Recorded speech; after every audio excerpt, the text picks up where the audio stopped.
नमस्कार दोस्तों, एक बार फिर से आप सभी दोस्तों का आपके अपने YouTube चैनल इवेंट वीटीवी पर बहुत बहुत स्वागत है। दोस्तों आज जो दिन भर की बड़ी खबरें, मुख्य समाचार सामने निकल के आ रहे हैं दोस्तों, एक एक करके चलेंगे। तमाम बेहद बड़ी खबरें आगे इसी वीडियो में विस्तार से जानेंगे। लेकिन उससे पहले दोस्तों आप लोगों से छोटा सा निवेदन है कि अगर आप लोग भी केंद्र की मोदी सरकार को हर मोर्चे पर विफल मानते हैं तो अभी इस वीडियो को लाइक करके चैनल को सब्सक्राइब करके बेल के आइकन को जरूर दबा दीजिए दोस्तों, और कमेंट बॉक्स में कमेंट करना बिल्कुल भी मत भूलिएगा। जय हिंद, जय भारत। दरअसल दोस्तों पहली बड़ी अपडेट सामने निकल के आ रही है।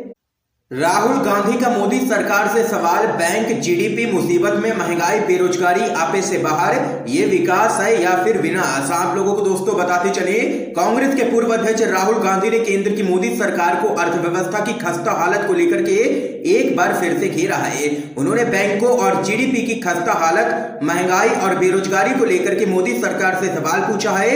राहुल गांधी ने ट्वीट कर कहा, बैंक मुसीबत में है और जीडीपी भी। महंगाई इतनी ज्यादा कभी नहीं थी, ना ही बेरोजगारी। जनता का मनोबल टूट रहा है और सामाजिक न्याय प्रतिदिन कुचला जा रहा है। विकास है या ये विनाश। आप लोगों को दोस्तों बताते चले, जीडीपी ऐतिहासिक गिरावट के साथ माइनस में है। देश के इतिहास में बेरोजगारी सबसे उच्च स्तर पर है। महंगाई से लोगों का बुरा हाल है। एक के बाद एक बैंक धराशायी हो रहे हैं। इस लिस्ट में लक्ष्मी विलास बैंक का नाम भी अब जुड़ गया है। इसी पूरे मामले को लेकर के राहुल गांधी ने केंद्र की मोदी सरकार को घेरा है। क्या दोस्तों आप लोग राहुल गांधी की तमाम बातों से सहमत हैं या फिर नहीं? अपनी राय जरूर बता सकते हैं कमेंट बॉक्स में, हाँ या ना में। इसके साथ ही दोस्तों आइए एक और बड़ी खबर आप लोगों को दोस्तों बताते चले। नीतीश के नए शिक्षा मंत्री की पत्नी की मौत का मुद्दा गरमाया। पूर्व आईपीएस ने उठाई है जांच की मांग। नीतीश कुमार बुरी तरीके से फंसे, विपक्ष हुआ हमलावर। आप लोगों को दोस्तों बताते चले, बिहार की अपनी नई सरकार के मंत्रिमंडल में मेवालाल चौधरी को शामिल करने पर मुख्यमंत्री नीतीश कुमार की मुश्किलें काफी बढ़ चुकी हैं। कृषि विश्वविद्यालय में नियुक्ति घोटाले को लेकर आरोपों में घिरे मेवालाल अब अपनी पत्नी की मौत के मामले को लेकर के नए विवाद में घिरते नजर आ रहे हैं। इस मामले को उठाते हुए एक पूर्व वरिष्ठ आईपीएस अधिकारी ने बिहार के डीजीपी को पत्र लेकर के चौधरी की पत्नी की कथित रहस्यमय मौत की विस्तृत जांच की मांग कर दी है। बिहार कैडर के पूर्व आईपीएस अधिकारी अमिताभ कुमार दास ने मेवालाल चौधरी पर गंभीर आरोप लगाते हुए दावा किया है कि उनकी पत्नी नीता की रहस्यमय मौत चौधरी द्वारा किए गए कथित भर्ती घोटाले के लिंक के साथ एक राजनीतिक साजिश भी हो सकती है। तो वहीं इस पूरे मामले में अब विपक्षी पार्टियां भी नीतीश सरकार पर हमलावर हो चुकी हैं। इस बीच एक और बड़ी जानकारी दोस्तों सामने निकल के आ रही है।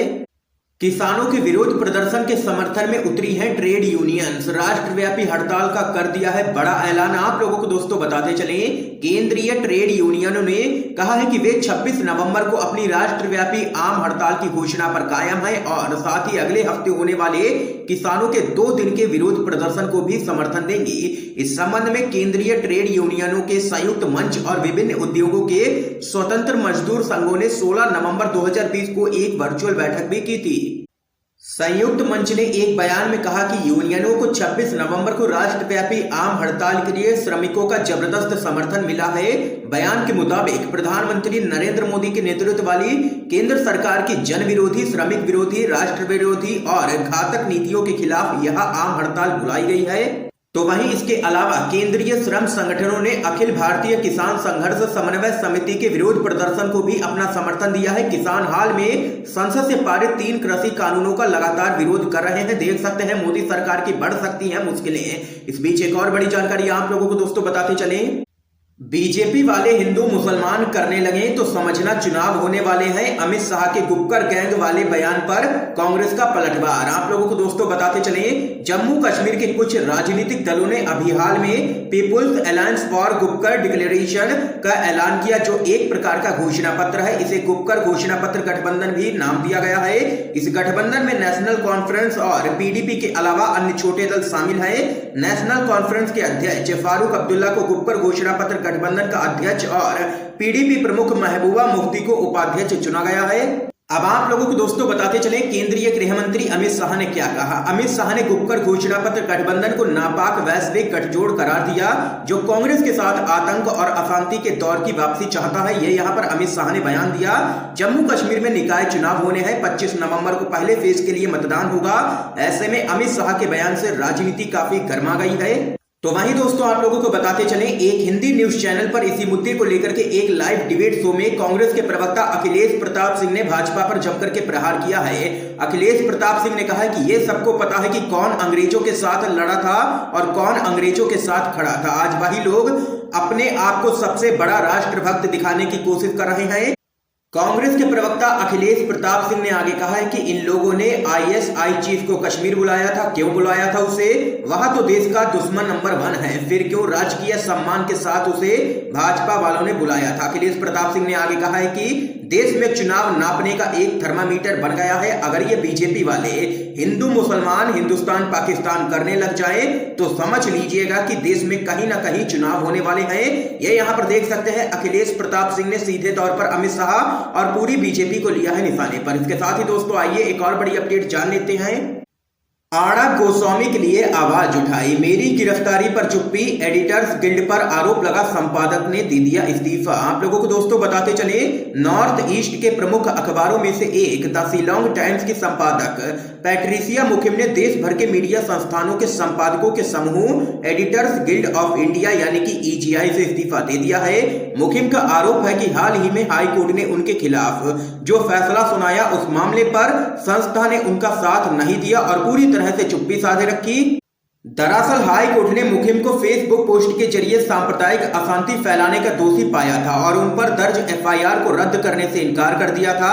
मुखिम को नॉर्थ ईस्ट में कई मुद्दों पर अपनी बेबाक राय और वहां रहने वाले लोगों के अधिकारों के लिए लड़ने वाले पत्रकार के तौर पर जाना जाता रहा है। आप लोगों को दोस्तों आगे बताते चलें, उनका कहना है कि गिल्ड उनके मामले में बिल्कुल चुप रहा, जबकि रिपब्लिक टीवी के एडिटर अर्णब गोस्वामी जो कि गिल्ड का हिस्सा तक नहीं है, उनकी गिरफ्तारी पर ईजीआई ने बयान तक जारी कर दिया था। वह भी तब जब अर्णब की गिरफ्तारी पत्रकारिता से जुड़े मामले में नहीं हुई थी। इसके साथ ही दोस्तों एक और बड़ी खबर आप लोगों को बताते चले, उत्तर प्रदेश में कानून व्यवस्था पर नियंत्रण सीएम योगी के वश में नहीं है, अपराधी चला रहे हैं समानांतर सरकार। आप लोगों को दोस्तों बताते चले, उत्तर प्रदेश कांग्रेस कमेटी के अध्यक्ष अजय कुमार लल्लू ने प्रदेश में लगातार बढ़ते अपराध को लेकर के बीजेपी सरकार पर निशाना साधा है। उन्होंने कहा है कि प्रदेश में कानून व्यवस्था को नियंत्रित करना योगी सरकार के वश में नहीं है। उन्होंने कहा है कि योगी सरकार अपने दायित्वों, कर्तव्यों और नैतिकता से विमुख होकर सिर्फ पीआर और ब्रांडिंग के बल पर प्रदेश की जनता को भ्रमित करने तक सीमित रह गई है। यहाँ की कानून व्यवस्था का नियंत्रण करना योगी के वश में नहीं है। यूपी कांग्रेस अध्यक्ष अजय कुमार लल्लू ने आगे कहा है कि फतेहपुर में 2 सगी बहनों की निर्मम हत्या, कानपुर की घटना, योगी के गढ़ गोरखपुर में मासूम के साथ रेप, अयोध्या में दलित बच्ची से गैंगरेप और सोनभद्र में पत्रकार उदय पासवान की पीट कर हत्या ने साबित कर दिया है कि यहाँ की कानून व्यवस्था पूरी तरीके से ध्वस्त है और उत्तर प्रदेश में जंगल राज कायम है। यह यहाँ पर कांग्रेस पार्टी ने सीएम योगी को लिया है निशाने पर। इसके साथ ही दोस्तों एक और बड़ी खबर आप लोगों को बताते चले, दिल्ली की तर्ज पर अब यूपी में अपनी पैठ बनाने में जुटी है आम आदमी पार्टी, पंचायत चुनाव से पहले होगा बड़ा आंदोलन। आप लोगों को दोस्तों बताते चले, उत्तर प्रदेश में अपनी पैठ बनाने के लिए आम आदमी पार्टी इन दिनों युद्ध स्तर पर प्रयास करती हुई नजर आ रही है।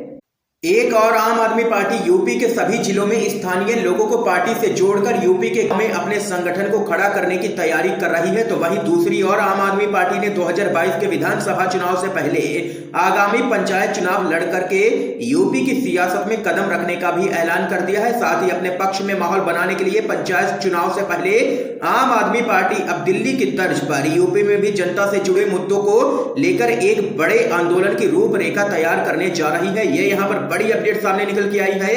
दोस्तों आज की तमाम बेहद बड़ी खबरें थी जो आप लोगों ने UNV टीवी पर जानी है। वीडियो पसंद आया हो तो इस वीडियो को लाइक करके ज्यादा से ज्यादा शेयर कीजिएगा ताकि आप सभी के दोस्त इन खबरों को जान सकें और चैनल को अभी सब्सक्राइब करके बेल के आइकन को जरूर दबा दीजिए। दोस्तों वीडियो देखने के लिए दोस्तों आप सभी का बहुत बहुत धन्यवाद।